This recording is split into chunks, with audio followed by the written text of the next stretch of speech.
మంచి మెజారిటీతో గెలవబోతా ఉన్నారు.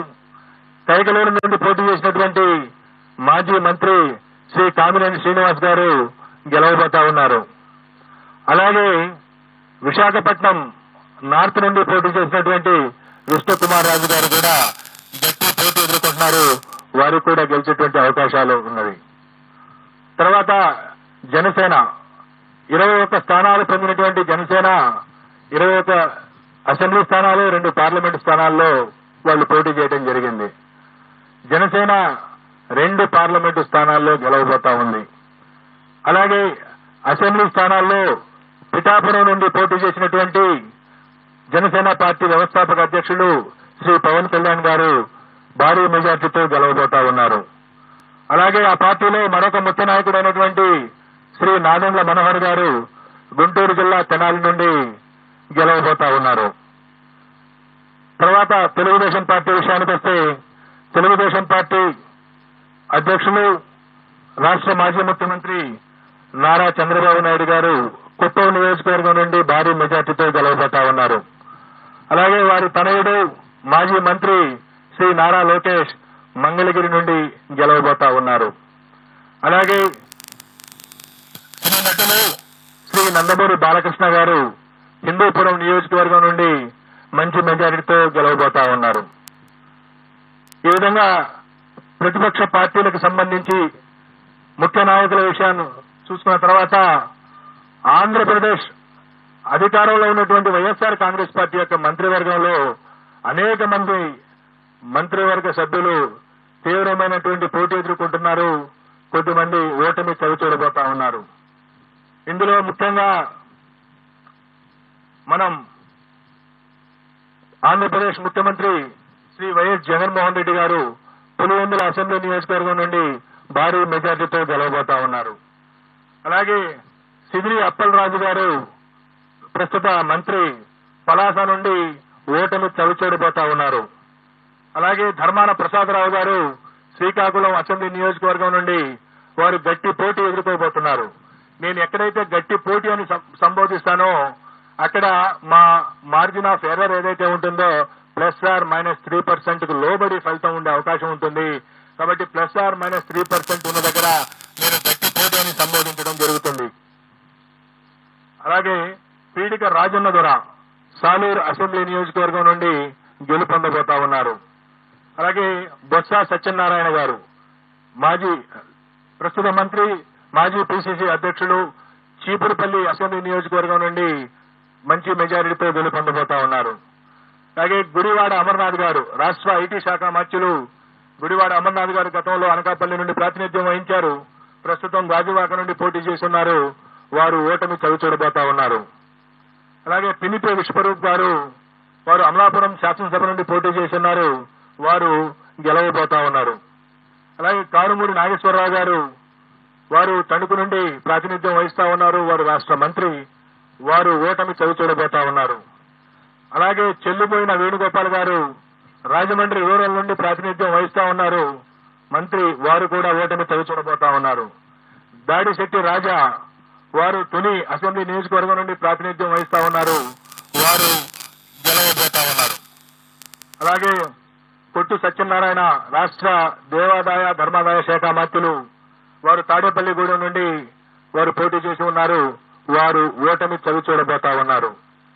అలాగే శ్రీమతి తానేటి వనిత ప్రస్తుత ఆంధ్రప్రదేశ్ యొక్క హోంశాఖ మంత్రులు వారు గోపాలపురం నుండి గెలవబోతా ఉన్నారు స్వల్ప ఆధిక్యతతో. అలాగే జోగి రమేష్ గారు ప్రస్తుత రాష్ట్ర మంత్రి.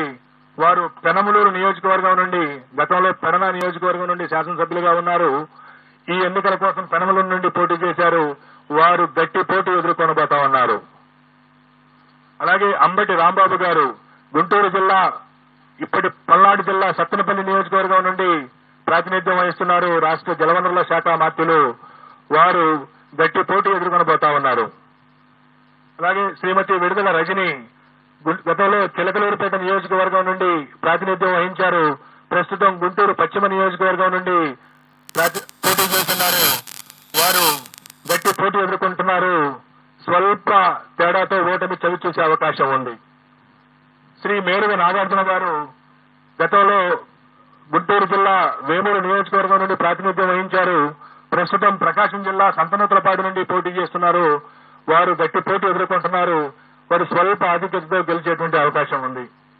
అలాగే ఆదిమూలపు సురేష్ గారు గతంలో విద్యాశాఖ మంత్రిగా, పట్టణాభివృద్ధి శాఖ మంత్రిగా పనిచేస్తున్నారు. వారు ప్రస్తుతం కొండేపి అనేటువంటి నియోజకవర్గం నుండి పోటీ చేస్తున్నారు. వారు స్వల్ప ఓట్ల తేడాతో ఓటమి చవిచూసే అవకాశం ఉంది. అలాగే కాకాని గోవర్ధన్ రెడ్డి గారు ప్రస్తుత రాష్ట్ర వ్యవసాయ శాఖ మంత్రులు సర్వేపల్లి నుండి పోటీ చేస్తా ఉన్నారు. వారు గెలిచేటువంటి అవకాశం ఉన్నది. అలాగే బుగ్గన రాజేంద్రనాథ్ రెడ్డి గారు ఆర్థిక శాఖ మంత్రులు, వారు కర్నూలు జిల్లా డోన్ నుండి ప్రాతినిధ్యం వహిస్తా ఉన్నారు. వారు గెలిచే అవకాశం ఉన్నది.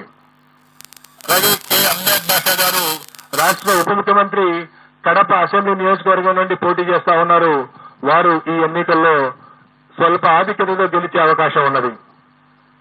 శ్రీ పెద్దిరెడ్డి రామచంద్రారెడ్డి గారు సీనియర్ మంత్రివర్యులు పొంగనూరు అసెంబ్లీ స్థానం నుండి ప్రాతినిధ్యం వహిస్తా ఉన్నారు. వారు ఈ ఎన్నికల్లో భారీ మెజార్టీతో గెలిచేటువంటి అవకాశం ఉన్నది.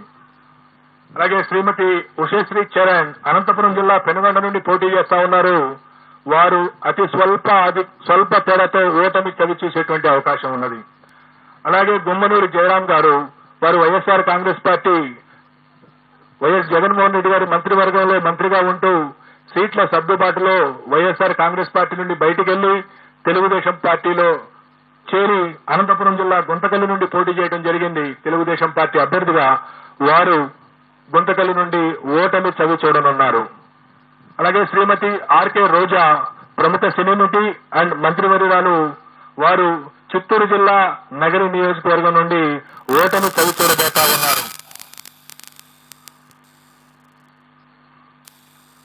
అలాగే మరికొన్ని కీలకమైనటువంటి నియోజకవర్గాల యొక్క ప్రస్తావన కూడా చేయాలి.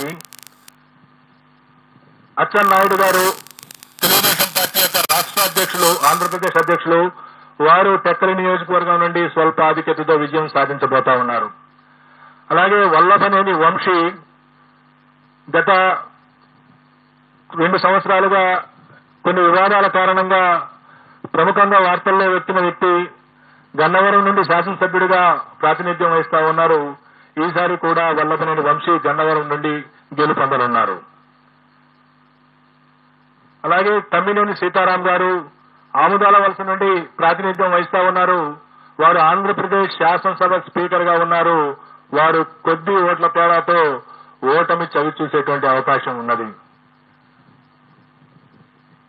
అలాగే రఘురామకృష్ణరాజు గారు, కనుమూరి రఘురామకృష్ణరాజు గారు ప్రస్తుతం నర్సాపురం నుండి ఎంపీగా ఉంటూ ఇటీవల తెలుగుదేశం పార్టీలో చేరి ఉండి నుండి శాసనసభకు పోటీ